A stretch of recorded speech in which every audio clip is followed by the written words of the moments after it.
Remember, management's goal is to provide clear information, but still keep you interested in the stock. Your interest in the stock should not automatically equate to buying the stock right now.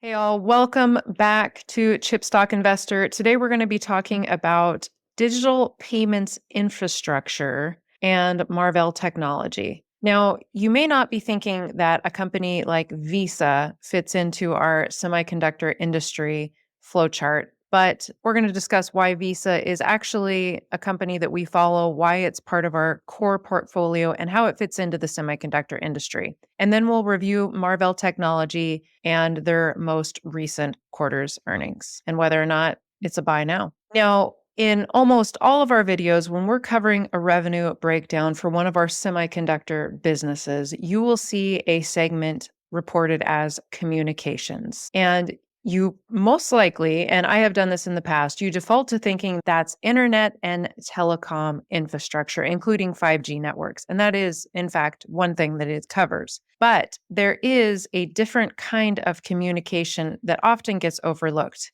and that's financial transactions. Yeah, and this is really, Casey, I think, all to introduce Marvell Technology Group and some of the issues going on right now with part of their business. At its most basic definition, a financial transaction is a communication, data being exchanged, information being exchanged between two or more parties. Traditionally, that's done in person, in real life. And in still a great number of instances around the world, it still is done in person. But these days, digital payments are slowly but surely taking over the in-person cash trading hands. And when you think about that exchange of information, there's a price that's communicated for a good or service. A purchaser agrees to that, and that information exchange and the product or service exchange is solidified with money. Now, what about cash, which is what is being offset by these digital payments? There's interesting statistics here from WorldPay, which is now part of Fidelity National Information Systems, ticker symbol FIS. Point of sale cash payments are now less than 20% of the total. So this has slowly been decreasing. And keep in mind, this is a point of sale cash transaction. So cash that is actually being recorded as changing hands via an actual point of sale system that's getting reported to the government.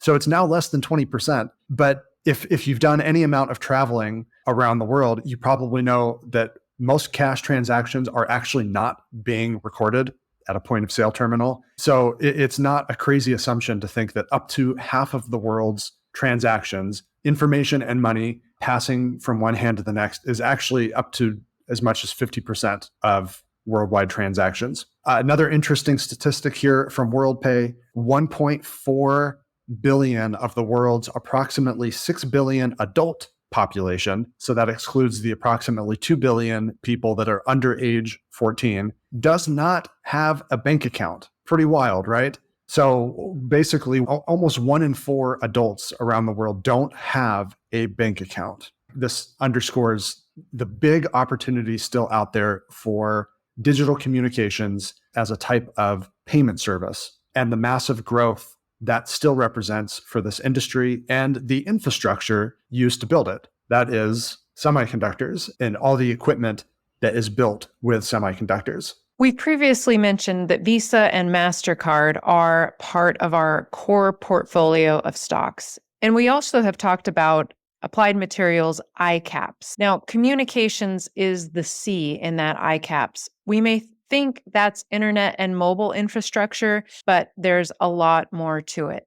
Many companies have their own internal communications networks, and Visa and MasterCard are examples of this. For Visa, they have 4 dedicated data centers, over 10 million miles of private telecom network, not to mention all of the other connected data centers and networks of banks, fintechs, and others. We'll show you the chart here for the capital expenditures for a company like Visa, which is obviously spending a fair amount of money on chip and chip technology, over $1 billion a year. Yeah, Visa, a huge spender. And that's just one company, MasterCard as well, not too far behind in annual capital expenditures on chip and networking hardware equipment on their data centers and private telecom networks. All of that needs to be refreshed every roughly 4 to 5 years with new equipment, higher performance equipment. And of course, to make use of those rails, you can think of Visa and MasterCard as owning the rails, and they charge everybody a toll for using those rails. You have to have merchants that have electronic point of sale solutions that accept digital payments, and then the chips that consumers use. Maybe you have a credit card with a chip in it using tap to pay, smartphone with a digital wallet utilizing NFC or near field communications technology. So you can see basically this is a very, very large and over time, fast and steadily growing market with a ton of headroom to continue to displace cash payments over time. Before continuing, let me remind you to hit the like button and subscribe to the channel if this video is helpful as you do your own investment research and increase your knowledge of business and technology. We really appreciate the support, as subscribing to the channel helps us continue putting out content like this. Okay, so this leads us to discussing Marvell Technologies, which is a top provider of communications and data networking chips. We'll follow this video up with a video about Broadcom earnings later this week or early next week after they report, but let's focus on baby Broadcom, Marvell Technologies. Marvell is an example of a company with a sizable communications end market contained within data centers as well as enterprise networking. Take a look at Marvell Technology segments for Q3 fiscal 2024, which ended in October. Data center was at $556 million, 11% decrease year over year. Enterprise, which is non-data center and non-cloud revenue, $271 million, down 28% year over year. Mobile carriers, which is 5G networks, $317 million, up 17%. Consumer markets, $169 million, down 5%. And finally, automotive and industrial at $107 million, which was up 26%. So grand total for the Q3 fiscal 2024 revenue was $1.42 billion, which is an 8% decrease year over year. And their outlook for the next quarter is about the same at $1.42 billion, so flat quarter over quarter. There is a ton to unpack here, Casey. As you said, Marvell, baby Broadcom, highly diversified company across enterprise. But since we introduced this as a communications semiconductor episode, let me just start with that first before we delve into the other part of the data center business, generative AI, that is garnering all of the hype. So you can see Marvell kind of splits out its mobile carriers, its 5G and other telecom business separate from everything else. But kind of embedded within data center and those enterprise end markets are digital payments infrastructure. It could be like for your Visas and your MasterCards, your Fiserv's major provider for PayPal, providing digital rails solutions for PayPal.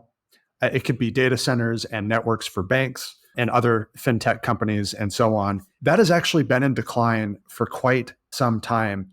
And especially that enterprise market down another 28% year over year. Simply put, there was that massive boom in spending during the pandemic. And that is now moderating because inventory of chips and infrastructure equipment are still elevated. And so Marvell's still having to work with a lot of its OEMs, its customers and various partners on working those inventories down before these markets can return to growth. And you can see this in the numbers again on the chart. There is some growth happening in parts of the business, but it's at this point still being more than offset by weakness in enterprise. And again, a big chunk of that is things like digital payments, infrastructure, and then even the communications market, especially 5G, has been a standout for Marvell. Management has warned that is also going to now begin moderating starting in the fourth quarter. You can see that in the guidance in the chart here. Sizable mid 40% quarter over quarter decrease coming for the mobile carrier segment that will now join the weakness in the enterprise market. So not a great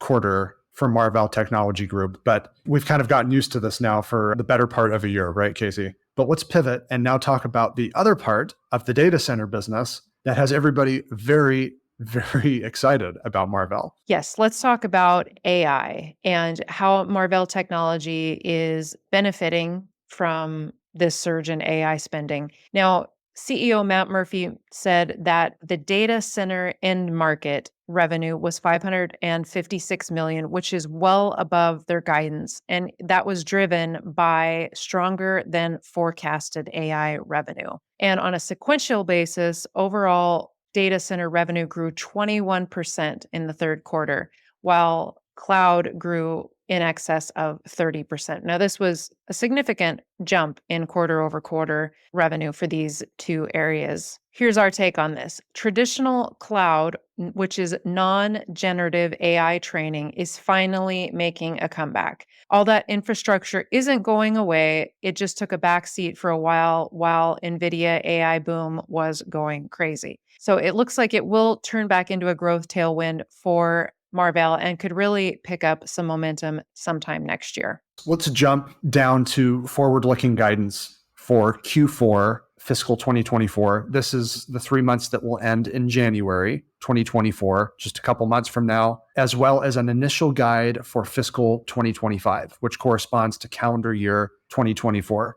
Big question that we get a lot here is on that Marvell chip networking business. So you have the NVIDIA GPUs, right? Lots of those getting installed into data centers to help, of course, with generative AI, but a lot of other computing workloads as well. That traditional cloud business that Marvell is now calling it, and the whole industry is now kind of disaggregating, I guess. Traditional cloud, generative AI cloud, making a comeback. So Marvell thinks that when paired with Q4, the second half of this year is going to have a 7% growth versus the first half of this year. A lot of that is being driven by those AI chips, which is well as on track to exceed 200 million in revenue this year. Now that's significant because this business basically didn't exist yet before this year. So 200 million in new revenue. These are for networking chips that help string together all of those NVIDIA GPUs in a data center. By next year, that AI business is expected to be somewhere in the ballpark of 800 million. That's still the guidance that Marvell is providing. They're not giving any specific numbers outside of that yet, but next year, fiscal 2025, calendar year 2024, it looks like that new AI business is going to continue to grow at a fast pace. As you mentioned, Casey, it looks like traditional cloud infrastructure is finally making a comeback. But at this point, all of this is going to be more than offset by further declines in enterprise, including digital payments, rails, and infrastructure, joined by some declines in communications like 5G network build out as we have a wind down in, let's say, phase one of 5G infrastructure build out, as well as slowing growth in industrial and automotive markets. So Marvell still bullish on that, but it looks like maybe a little bit of a pullback there. Not surprising. We've covered this in other videos. It looks like a bit of a downturn coming for industrial markets and automotive markets. I think at this point, most of our returning viewers know that we will tell you when we are wrong, and it happens frequently. Exactly. It happens frequently. But this one we did get right as we've covered Marvell throughout the year. The AI boom is, of course, the real deal, but declines elsewhere in the business are taking longer than expected to digest. And so we did in the past warn that Marvell's rebound may take longer than expected and won't come until calendar year 2024. And it's now all but certain that is exactly what's going to happen. That said, we do own Marvell. We've had it in our portfolio for many years. We're happy shareholders, but our cost basis on the stock is, suffice to say, much lower than where it's at right now. So that is coloring our commentary here a bit. We still like the company long term, but please don't get us wrong. We do not think this is a best buy stock right now.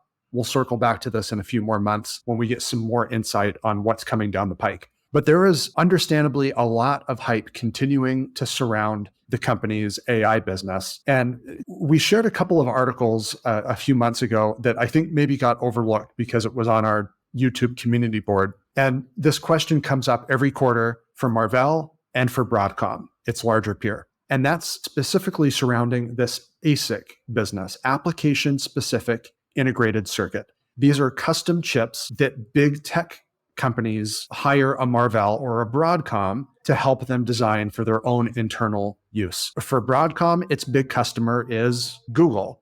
Broadcom is a key engineering partner for Google's TPU, or Tensor Processor Unit, that gets used in Google Cloud, And that's a very large part of Google's computing prowess that they hype as a differentiator for their data centers that can help accelerate generative AI workloads and inference and whatnot. Marvell also has a much smaller ASIC business. We know a bit less about this than we do for Broadcom. We're able to piece together from some of our data and detective work that Google is, in fact, actually the big ASIC customer for Broadcom. But when queried on this, Matt Murphy, Marvell's CEO, continues to kind of skirt it. Basically, their ASIC business is on the AI front. It's going to be at least 200 million by the time we get the Q4 report. Maybe it's headed to 800 million next year. And he said it's comprised primarily of just a few customers. So it's probably big tech. Maybe it's a secondary engineering partnership with Google. It could be Meta, Microsoft.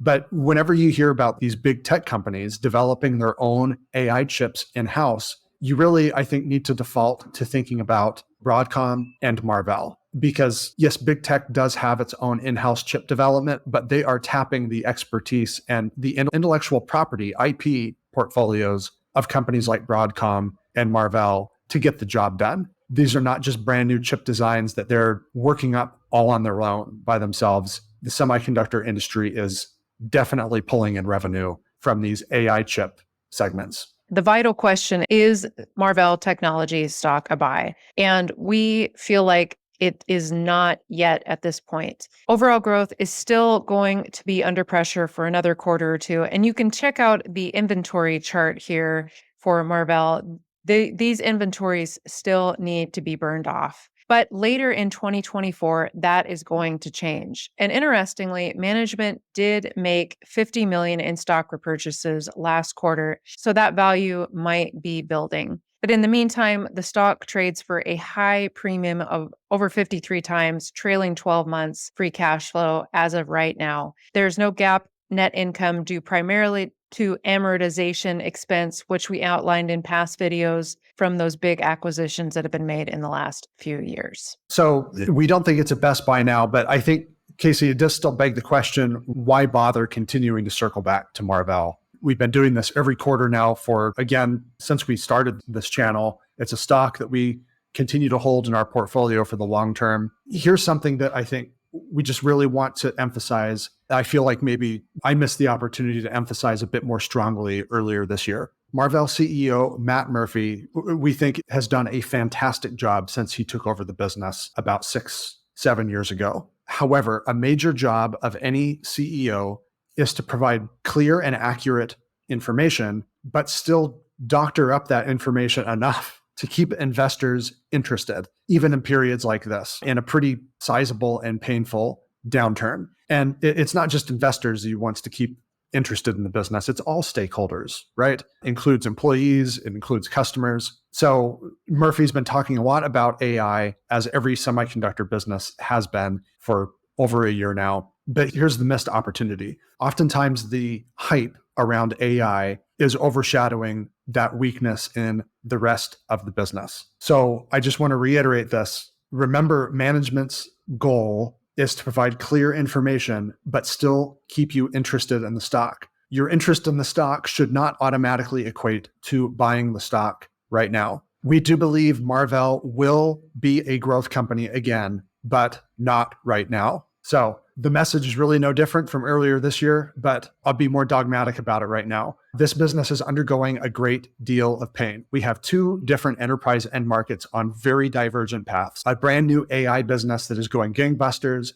and a more traditional cloud and communications business, telecom, digital payments infrastructure, enterprise compute, non-data center enterprise compute, that is still undergoing a great deal of decline. So stay tuned, folks. We'll circle back again to this in a few months, but Marvell, we really, really do not think is a best buy yet. Keep tabs on it, but sit on your hands. We think patience will continue to pay off on this one. Okay, that's a wrap for this video on Marvell Technology and digital payment infrastructure. We have the semiconductor industry flowchart explanation coming up later this week and much more. Broadcom has their earnings this week, and I think we still have yet to do Palo Alto Networks, so it's all coming soon. Make sure you hit the subscribe button, don't miss a video. And if you are interested in supporting us, we have a Ko-fi account, and you can find that in the description. We thank you very much for being our viewers. We'll see you very soon. Take care.